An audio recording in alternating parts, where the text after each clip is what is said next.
راغبا في كل علم نافع. ينمو العلم ويتقدم بتقنياته ومجالاته، ومعه نطور أدواتنا في تقديم العلم الشرعي. أكاديمية زاد. زاد أكاديمية ينبوعها صاف ليروي غلة الظمآن. وتعلم الفقه الميسر عاملا بالشرع دون تعصب لفلان. بشرى لنا زاد أكاديمية للعلم كالأزهار في البستان.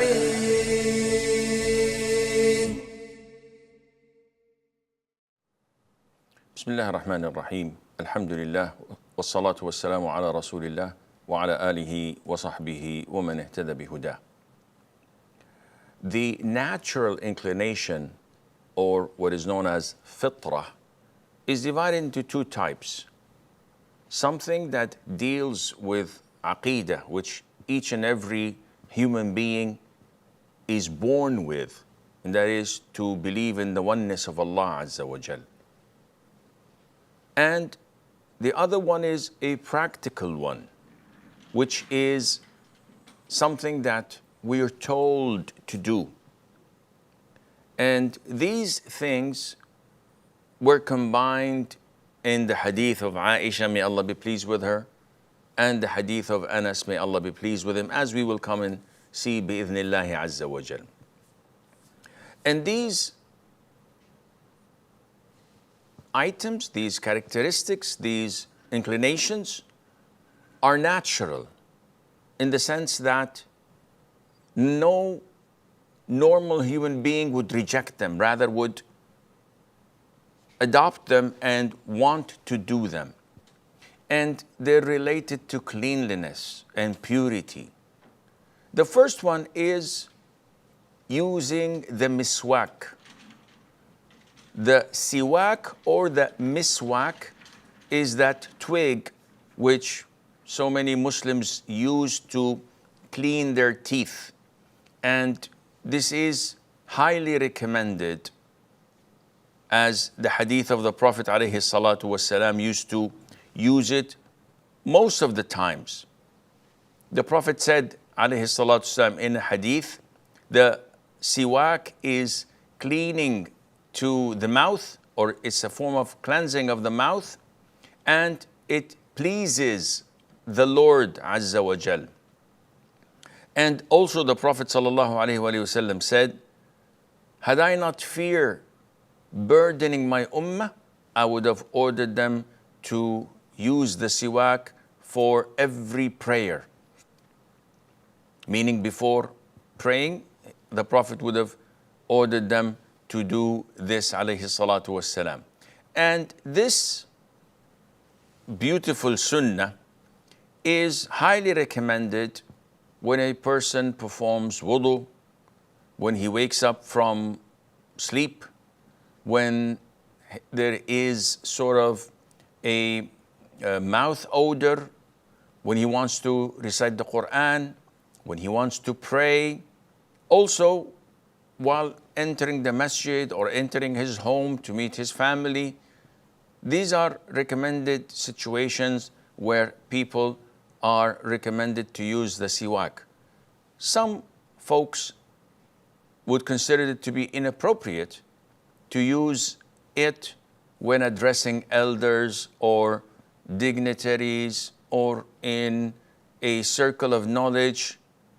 It wouldn't be appropriate when you're talking to your father and you're just doing this, or talking to the prime minister, or talking to someone of importance, because they may think that this is disrespectful, and it might be. So one has to limit it to the places where it is recommended, or when there's nothing related to the situation, when he's home or whatever.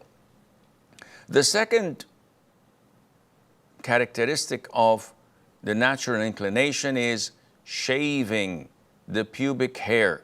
And the pubic hair is the hair that grows around the private parts.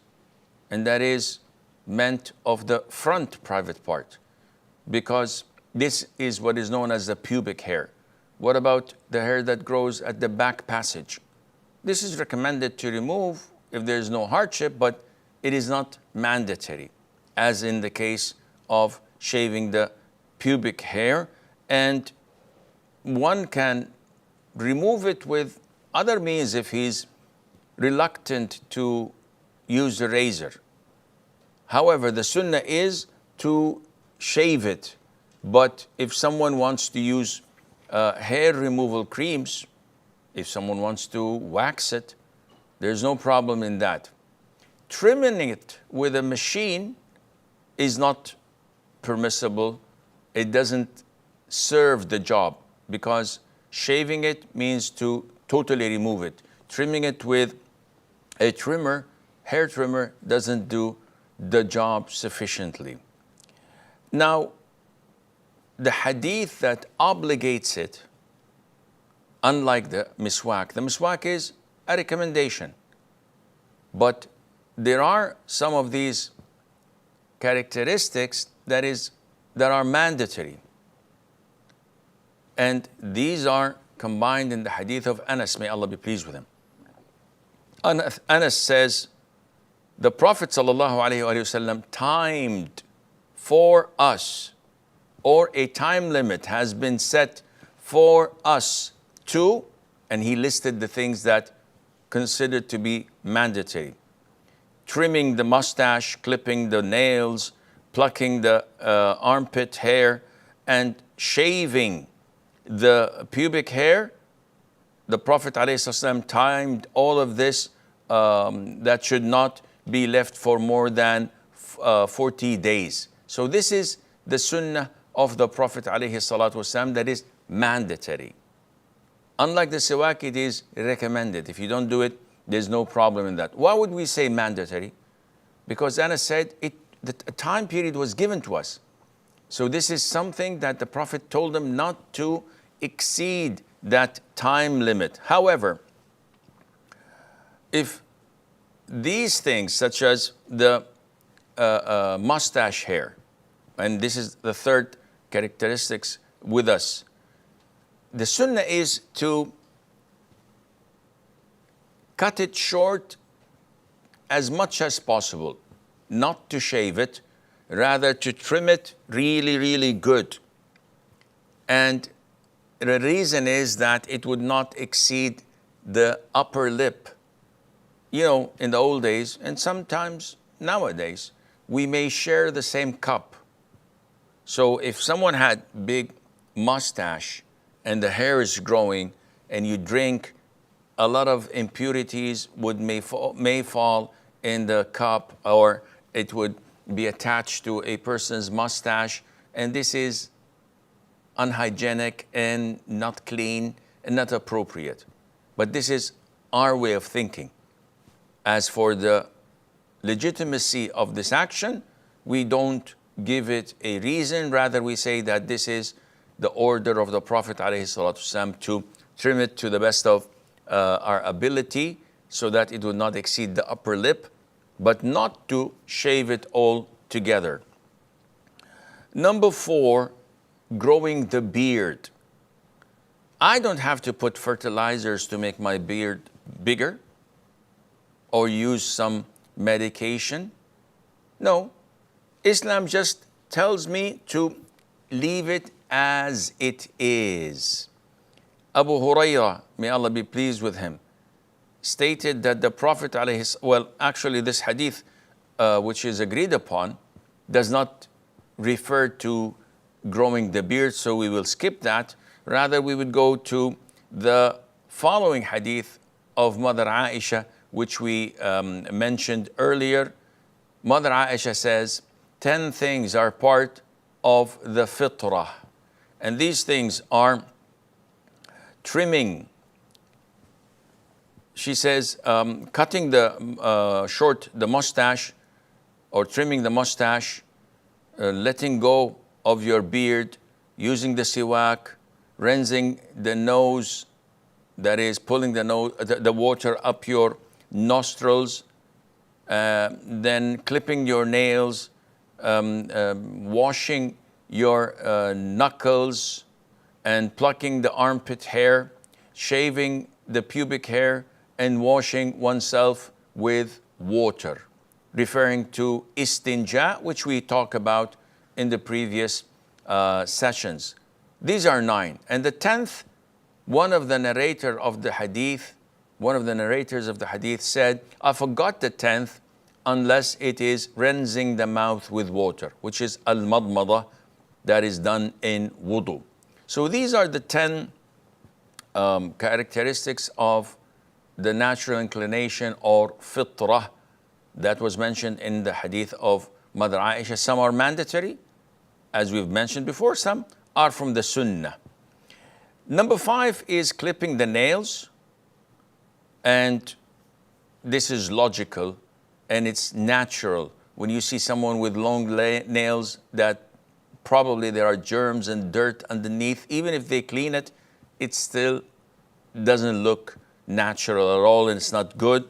Number 6 is plucking the armpit hair, whether by plucking it using wax or hair removal creams.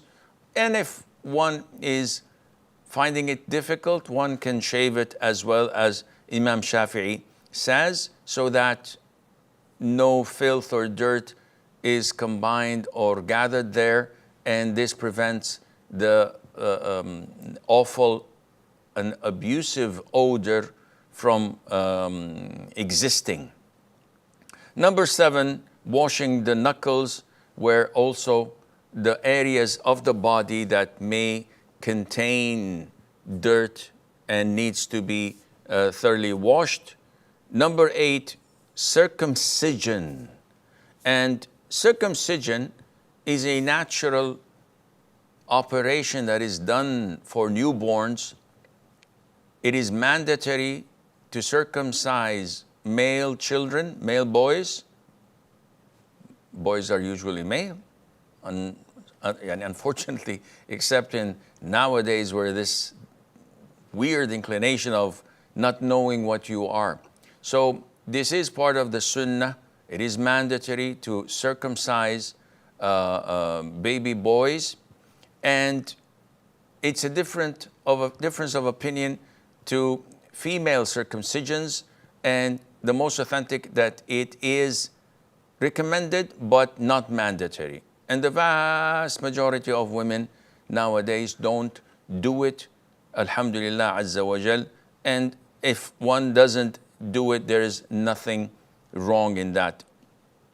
And in addition to these characteristics, we can also add rinsing the nose by inhaling up your nostrils to the best of your ability without harming yourself, water, and then blowing it out. Also rinsing the mouth, or known as madmada, and of course cleaning your private part after answering the call of nature with using water, known as al-istinja. هذا والله أعلم ونسبة العلم إليه أسلم وصلى الله وسلم وبارك على نبينا محمد. يا راغبا في كل علم نافع ينمو العلم ويتقدم بتقنياته ومجالاته، ومعه نطور أدواتنا في تقديم العلم الشرعي.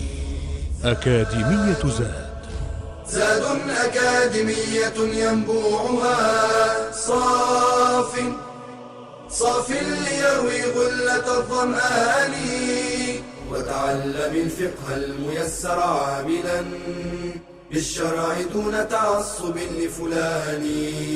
بشرى لنا زاد أكاديمية للعلم كالأزهار في البستان.